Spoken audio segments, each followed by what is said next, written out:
Uchaguzi nchini Uganda kwa mwaka 2026, taarifa zinaeleza kwamba Rais Yoweri Kaguta Museveni ameshinda uchaguzi huo kwa kishindo. Rais wa muda mrefu wa Uganda Yoweri Kaguta Museveni anatajwa kuongoza kwa kishindo katika uchaguzi wa urais uliofanyika Alhamisi, akiwa mbele ya mpinzani wake mkuu Bobi Wine ambaye chama chake tayari kimeanza kuhoji uhalali wa matokeo. Takwimu zilizopo hadi sasa zinaonyesha Museveni ana asilimia 75 ya kura zote, huku Wine akiwa na asilimia 21, na ni kwa mujibu wa matokeo kutoka katika vituo vingi vya kupigia kura. Chama cha Wine kilisema kwenye mtandao wa kijamii kuwa helikopta ilitoa katika eneo la nyumba yake jijini Kampala na kwamba alichukuliwa kwa nguvu na kupelekwa kusikojulikana. Mtandao wa internet umezimwa, jambo lililofanya iwe vigumu kuthibitisha madai hayo.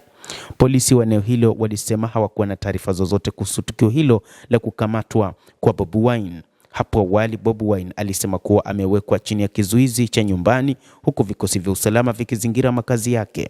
Katika hatua hiyo, msemaji wa polisi Kituuma Rusoke aliambia shirika la habari la utangazaji la NBC kwamba kama mgombea urais, Wine alikuwa mtu wa kuangaliwa, na akaongeza kuwa uwepo mkubwa wa usalama kuzunguka nyumba yake ulikuwa kwa usalama wake mwenyewe. Baadhi ya waandishi wa habari wa ndani walisema kuwa vikosi vya usalama vilikuwa vimezuia kufika nyumbani kwa kiongozi wa upinzani katika eneo la Magere jijini Kampala. Wine pia aliwaambia wafuasi wake wapuuze matokeo ya uongo yaliyotangazwa, akisema kuwa mamlaka zinaiba kura.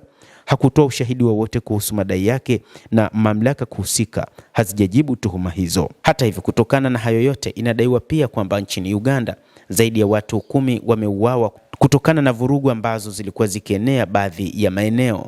Takribani watu 10 wameuawa katika vurugu za baada ya uchaguzi katikati mwa Uganda, wakati matokeo ya awali yakimpa Rais Yoweri Kaguta Museveni asilimia 75 ya kura na upinzani ukipinga uhalali wa zoezi hilo.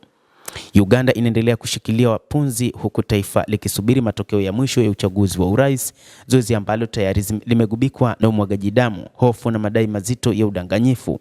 Polisi wanasema takribani watu 10 wameuawa katika vurugu zilizotokea usiku kucha katikati mwa nchi, saa chache baada ya kupigwa kura katika uchaguzi unaonekana kumwelekeza Rais Yoweri Kaguta Museveni kuendeleza utawala wake hadi muongo wa 5.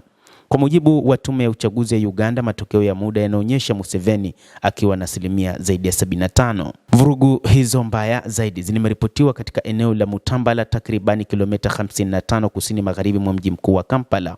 Polisi walidai kuwa kundi la wafuasi wa upinzani waliokuwa na silaha za mapanga walijaribu kuvamia kituo cha polisi na kituo cha kuhesabia kura, na kwamba vikosi vya usalama vilifyatua risasi kwa kujilinda na kuwakamata watu karibia 25.